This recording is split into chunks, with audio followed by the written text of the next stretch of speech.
Good morning, everybody. It's Jacqueline Harris here. Today, I'm wanting to talk to you all about self-care and your IVF preparation, or if you're in an IVF cycle, how to take care of yourself during your own IVF cycle. Because I think it's pretty easy to access information either online yourself or with the help of someone like myself to figure out exactly what vitamins to take for egg health or to try and help, crush out those sorts of things. But really, when it comes to how best to take care of yourself, I don't think there's as much information. And when I did a quick Google search, I just typed in just into Google and 3.8 billion entries came up. And then I did a search on self-care and IVF together, and there were 9 million searches or 9 million entries around that topic. So it's definitely something that people are wanting information about and curious about. The problem is how to decipher all that and figure it out and see through the hype of marketing, which is to sell self-care products. I even did a search in research papers, in medical literature, and there were 188,000 medical papers about self-care. So this is definitely something that's really important for us to talk about. And I know your time is precious. I can see that someone's here with me live. I know that this might not be a convenient time for everyone. And if you're watching it back as a replay, just write replays that I can see who's able to watch it later.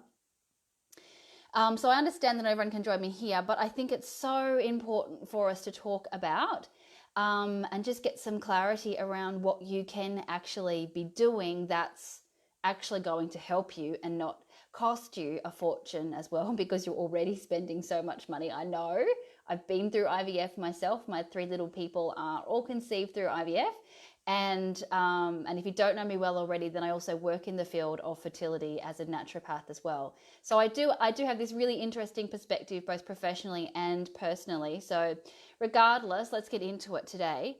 When I looked at one of the papers, there was a 2016 study that showed, so I've got some notes, I'm just looking at these figures, that showed that when you look into the level of stress and assisted reproduction, that reducing the level of distress that somebody feels as they go through their assisted reproductive techniques can really help improve the outcomes of their cycle. Now, this makes incredibly logical sense to me, and I'm going to explain to you why in a moment, because stress and distress impacts so much of your physical health. So this is very logical to me. But before I get too much into the content, I wanted to share with you that one of my other roles is that I'm the director of a wellness centre, a director of a wellness spa here in Tasmania. And so I'm absolutely not dishing that massages and facials and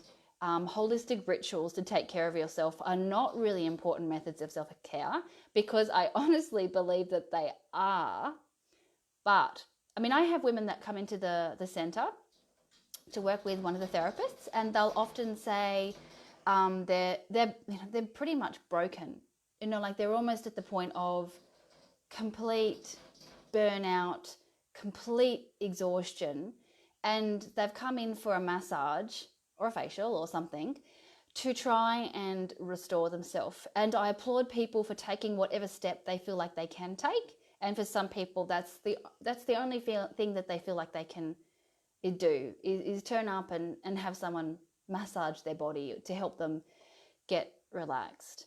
But I can tell you now that as amazing as a massage is, 60 minutes or 90 minutes on the table, or a 30-minute bubble bath at home, or one yoga class, doing that, even if you committed yourself to that once a week, it's not going to do the same as you committing yourself to the self-care practices that are not so pretty or luxurious or luscious.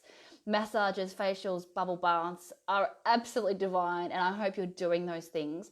But it's the sometimes a bit more messy, sometimes a bit more hard work, self-care things that impact your daily function that I think are far more important to do.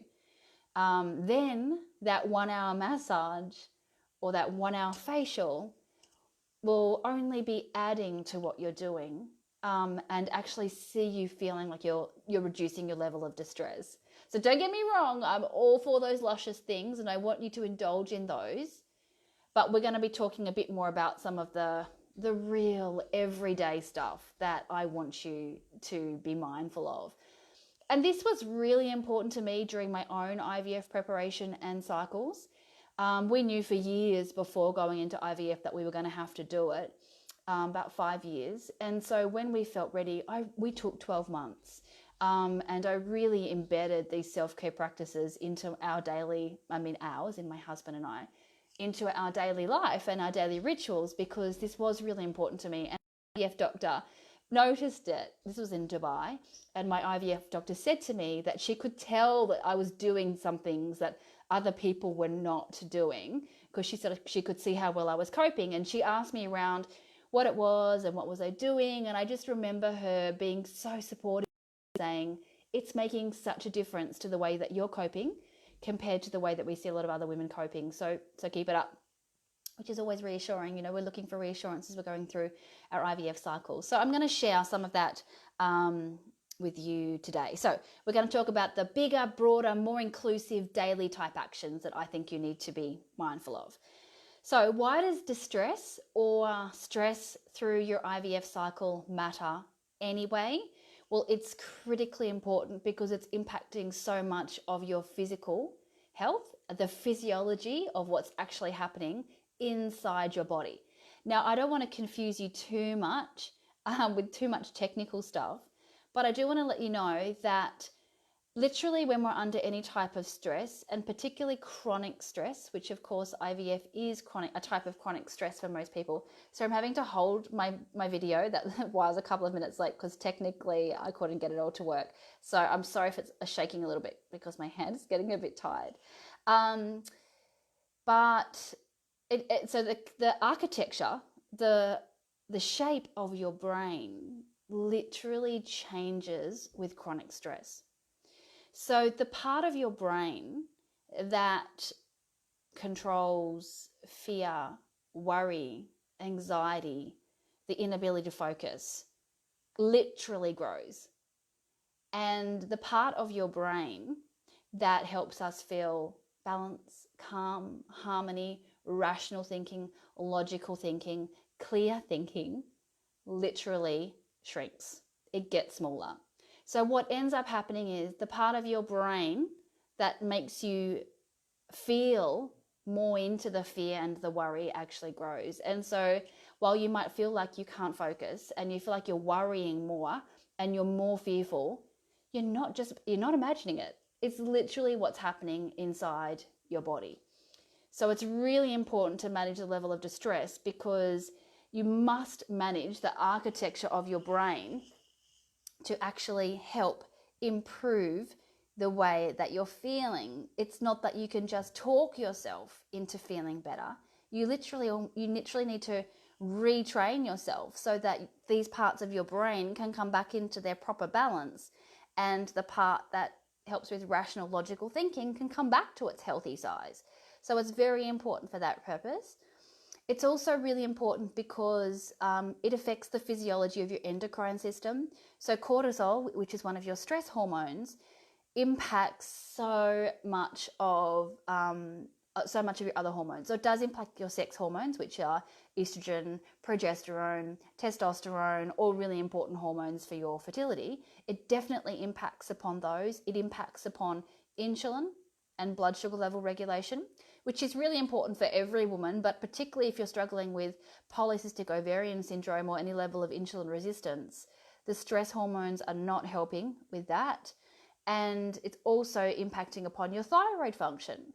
And if you've done work with me, you know I was looking into your thyroid health, but also it's a really important hormone that you want, gland here in your neck that you want to be functioning optimally to help with healthy fertility. And so the stress definitely helps, definitely impacts upon that as well.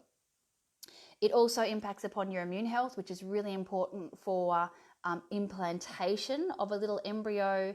It impacts upon inflammation. One of the biggest contributors of inflammation is distress and stress.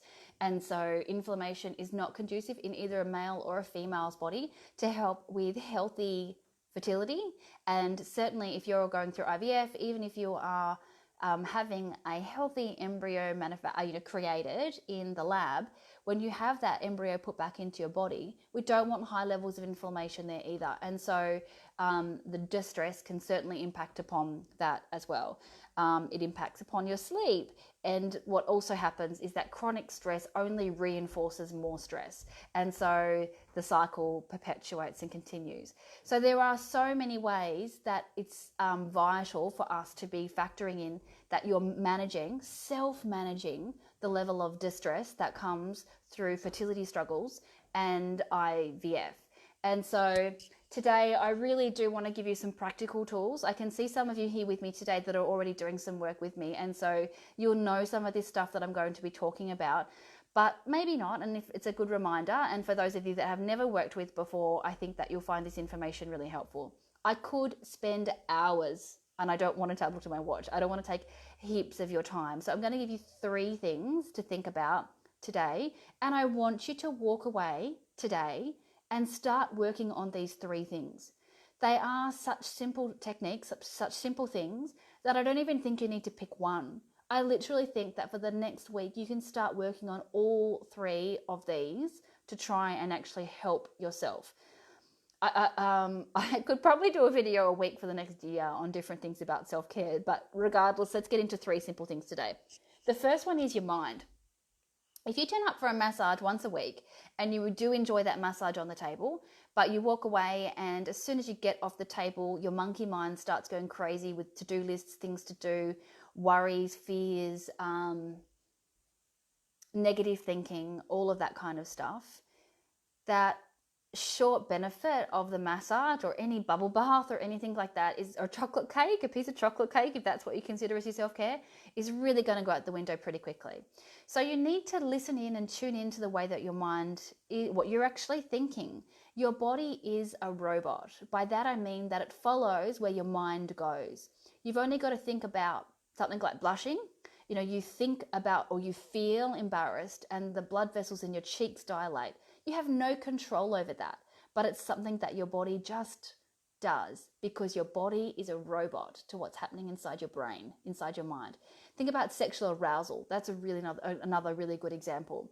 A woman can only have to think a thought, a sexy thought, and her vagina can lubricate. Or for a man, it can be that he's only got to think about something and his penis can become erect. No touch.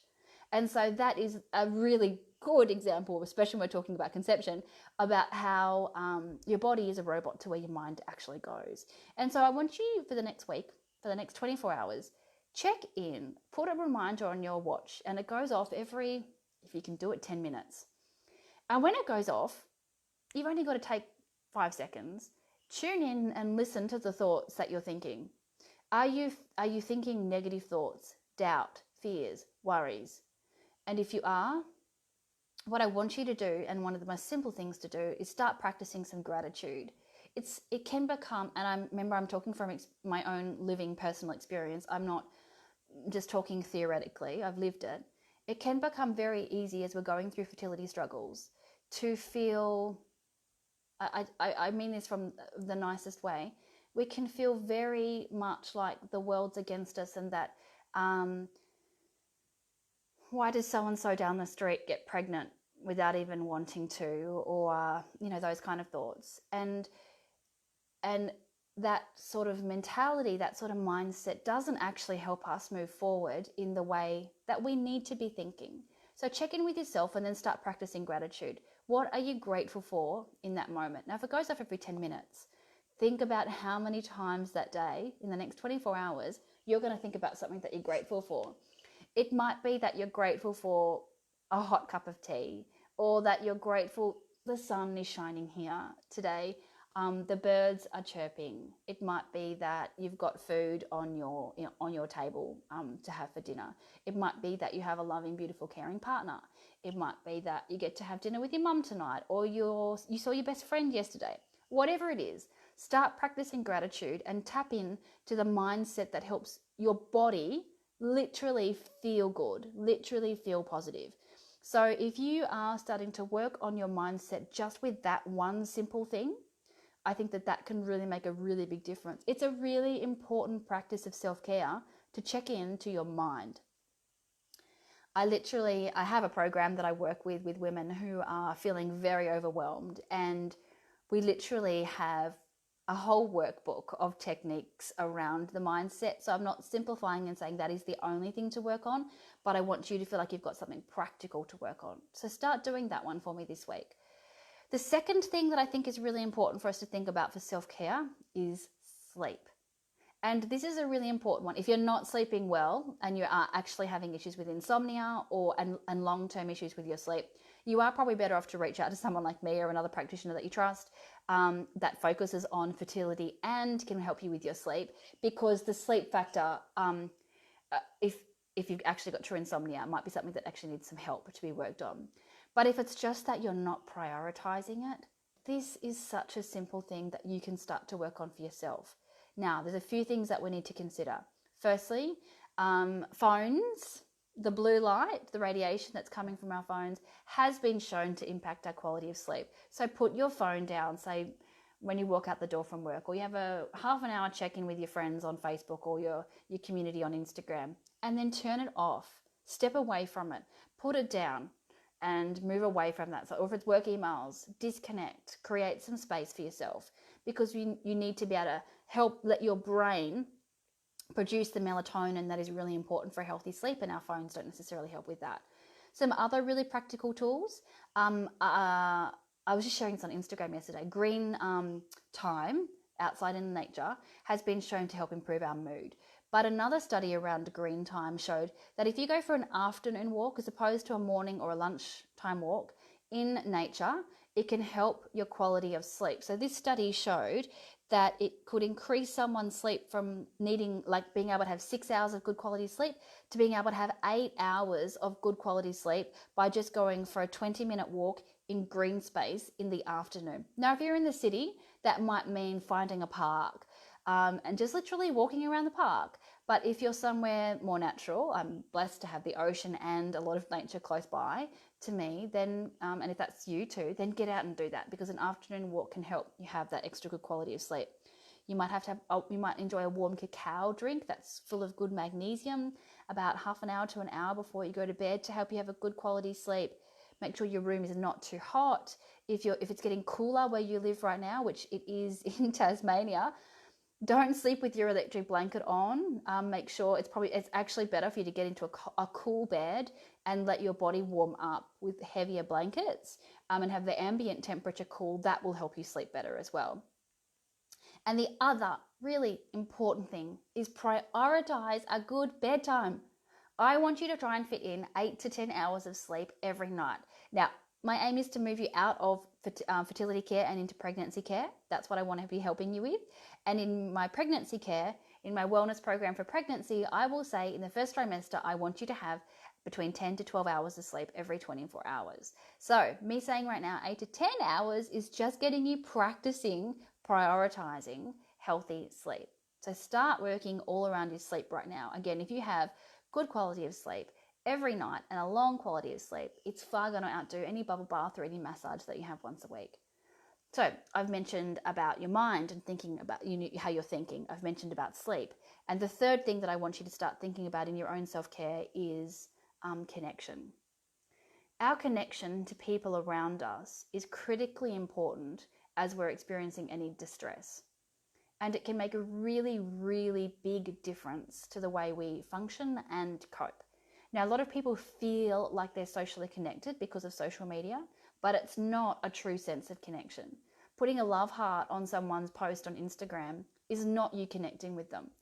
If you engage in commentary, like you perhaps entering comments, they're commenting back, and you're starting more of a conversation, that can count as connection. But what I'm really more talking about is also that interpersonal connection with those people that are around you. And if no one knows what you're experiencing, you don't even have to share what you're going through. Research has shown that just us feeling more connected to people around us daily, we need to have that interaction daily with people around us, that it can significantly lower your levels of cortisol, which are your stress hormone. And by doing that, that is what's going to be helping with healthy hormone balance, better response to insulin, better thyroid health. So yeah, lowering that level of cortisol is really, really important as well. And working on your connection, those deep, meaningful conversations, feeling like you are deeply connected with people around you. So for this week, I want you to think every single day who you can connect in with to help create more true, meaningful connection in your life to help you feel supported.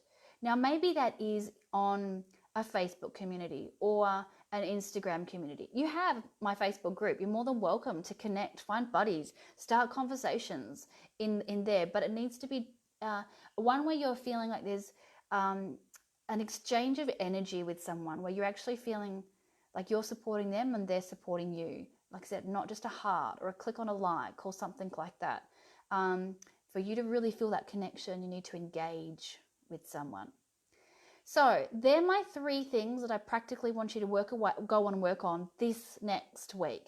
Your mind and the way you're thinking, your sleep, and your connection with people. 3 critically important self-care activities that can make a really big impact on the level of distress that you're feeling as you go through your IVF cycle or into your IVF preparation. Now, I have an abundance of in my toolkit of things that I also get people to work on. It might be vitamins or supplements or herbs, and I count those as self-care activities because I can't do them for you. You have to do that for yourself. It might be nervines, it might be things for sleep, it might be minerals or vitamins or whatever it is. It might be more strategic in terms of affirmations. There's lots of things that I've got in my toolkit, and so there's still heaps more that I could talk to you about, but I feel like this is a really good place for you to start with. And what I'm going to do is check in with you, or you can check in with me and let me know how you're going with these 3 strategies this week. And once you start practicing, especially the mindset, let me know. Even if you only set your reminder so it comes on the hour, every hour, and you check in with your own thoughts. Let me know what awareness you had about the way you were thinking. Let me know what difference it made when you started connecting in with people daily, and thinking about that daily interaction is really important. Because I want this to make a difference. This is not just information. I literally want to help change your experience of going through this. I want to help reduce the distress. And it's up to you. I'm happy to support you.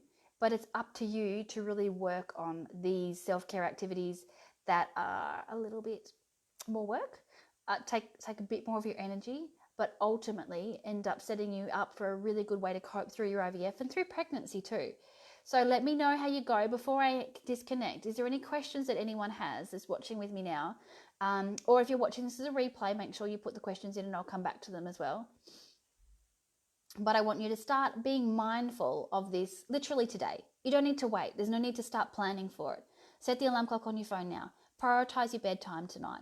And think before you go home from work today, or if you're watching a replay at the end of the day, tomorrow, who are you going to connect in with? Where is your place of connection going to be? These are simple strategies, but I need you to start working on them every single day. So I look forward to hearing how this goes with you and helping to reduce the level of distress that you're feeling through IVF, because I truly believe that it is something that you can enjoy, and I want you to enjoy it. That's ultimately could be the cycle that you create your baby on, and I want you to look back on it with really beautiful memories. So I look forward to helping you further. Bye, guys.